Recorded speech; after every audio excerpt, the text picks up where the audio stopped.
the Amiga, the 3000 that I fixed, that I brought the pictures in for that, it's one of the ones with the 1.4 beta ROMs. So if you've never seen one of those, let's see if we can. I'm very curious about this. Let's see if we can. So I went to the early start menu. This is all in Amiga Forever. And Amiga Forever has the 1.4 ROMs you can put on a machine, although they don't ship with one configured that way. They do have their Amiga 3000 is a 3.1 system. So when you go to the early kickstart, boot up menu, the kickstart in there isn't a normal kickstart, so it's not going to give you the normal early startup. You get this startup here, where if there's no hard drive in there, the hard drive will actually be kind of grayed out, kind of checkerboarded out, and you'll just have the option for floppies. And it really works a lot like the Amiga 1000. You've got to put a kickstart in, get that going, then put your workbench in, get going on the workbench. When you get the hard drive built, then, or a hard drive connected, it will enable the hard drive buttons, and you can then choose to boot from a hard drive. Once you got a fully built hard drive, it will default to booting off the 2X side. So some of the challenges right away, when I first started doing this, I put the 1.4 ROMs in there, I put a hard drive on there, and immediately it was just caught in a loop trying to go and boot off the hard drive. So it took me a while to figure out to use the early start sequence to go to the early start menu, so I could override that behavior and say no. Very good. Go to the floppy drive so that we can start to build this machine.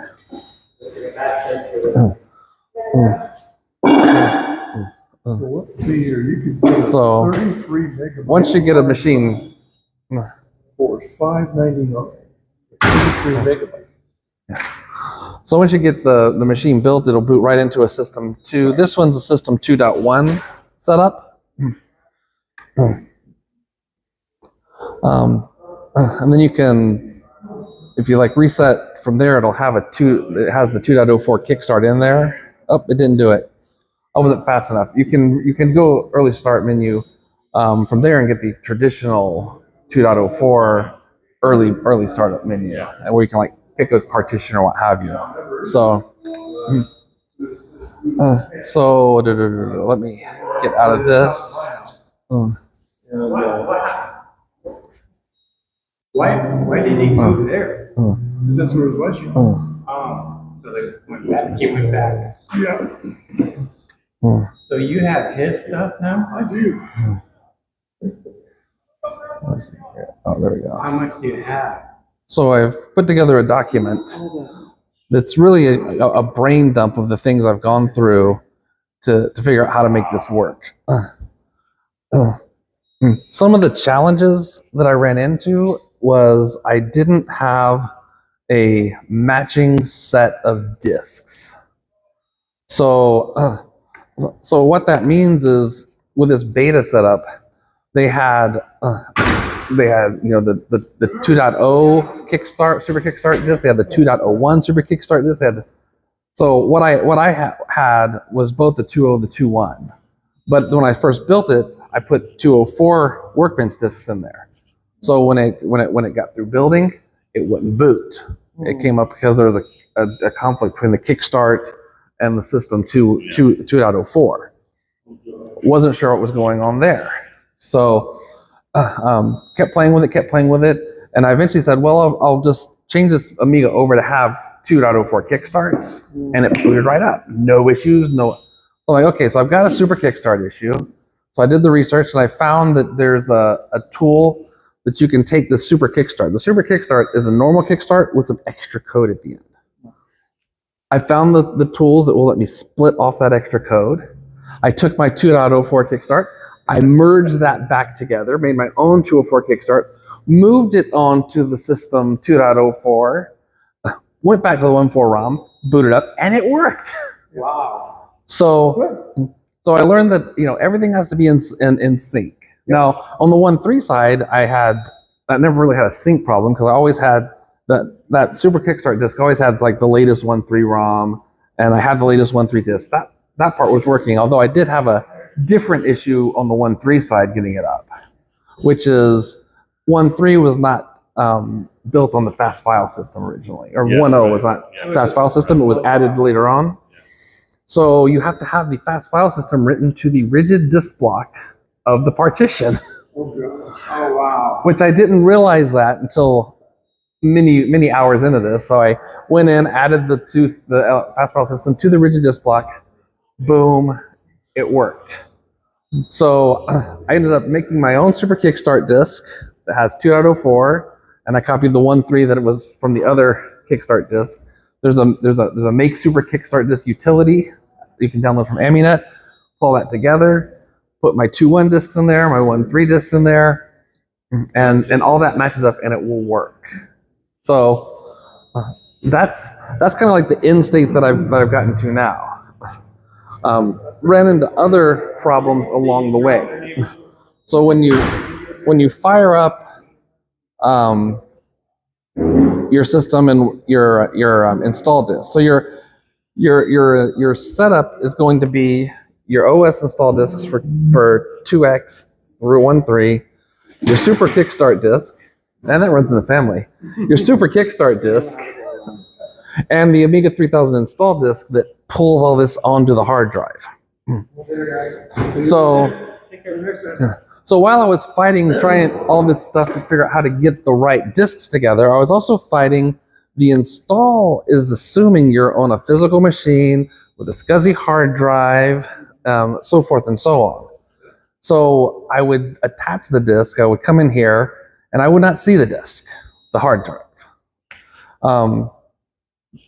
And I should have recognized this right away, but I didn't.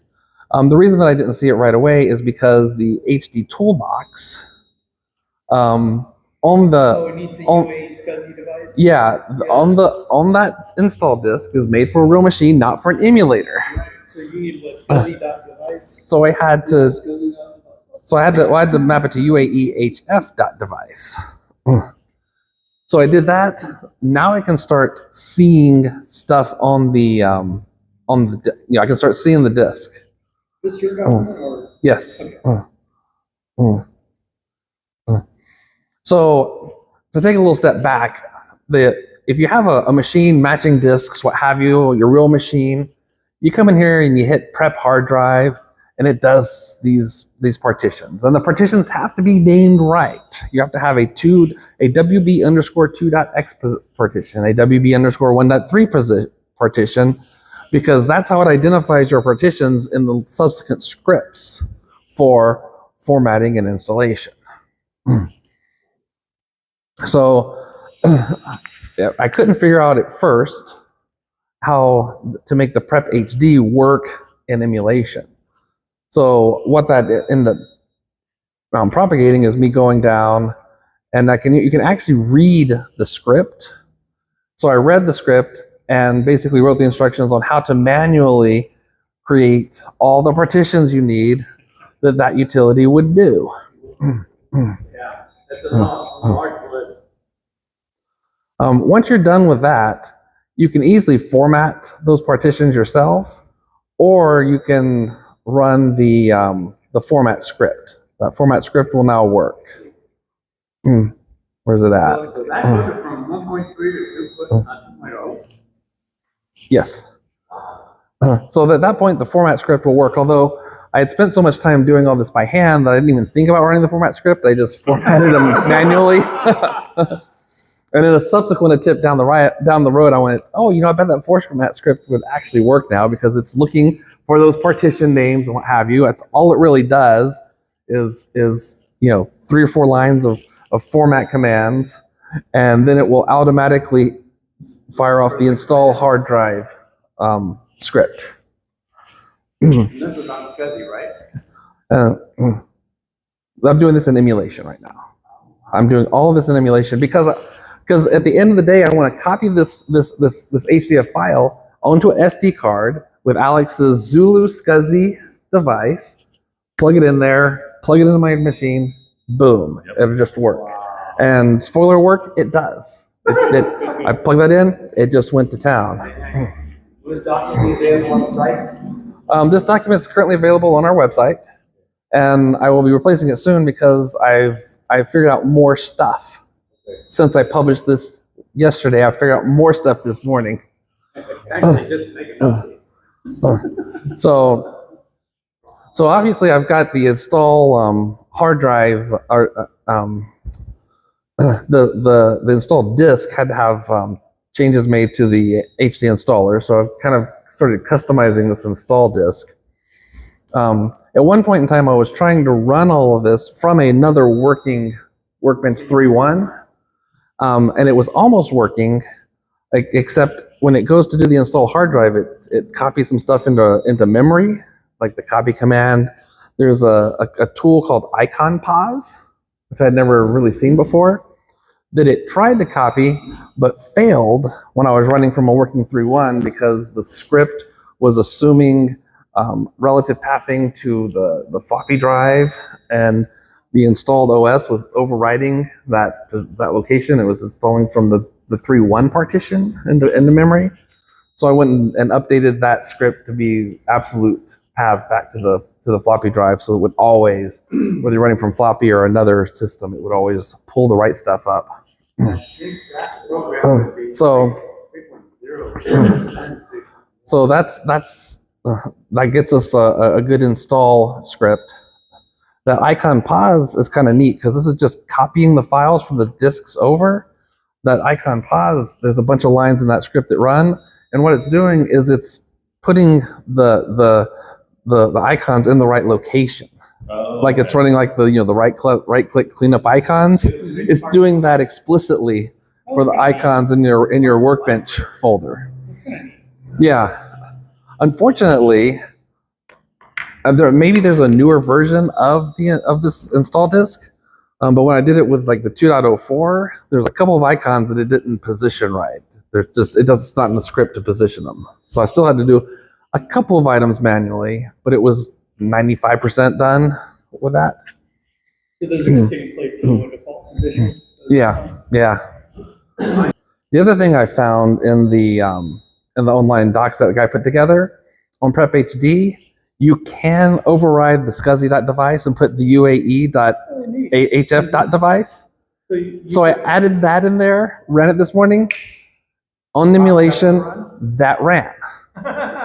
So I've made that change to my version of the install disk. Yeah, that sounds cool. Like if you needed it, you could make like a clone of it and just use that and have run me if on emulator, run me if on physical. Yes.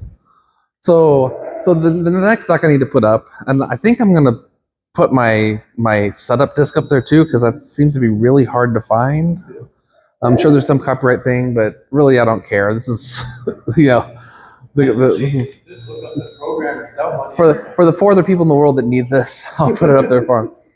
But the way with those changes to the Prep HD, I can now in emulation do what you could do out of the box with the physical disk, which is pull up that, put together your emulation, put up your your 1.4 ROMs in it, hit the early start menu, boot from floppy, get your kickstart in, get your install disk in, get that going, and then pull that up and then run those 3 icons, back to back to back. So anyways, with the changes I made to the scripting, you can now go into emulation, run Prep HD, mix the right partitions, run the Format HD, it formats them all, do the install, and assuming you have the matching disk set, you'll end up with 3 partitions, the 2 systems and the work. It'll all come up. The fast file system will be installed properly onto the rigid disk block, and the super kickstarts will be in there, and it will just run. So this is what it looks. This is what it boots into from the install disk. So I believe it's some flavor of 2, Okay, so like 2.1 or something, 2.01 or something. Did 1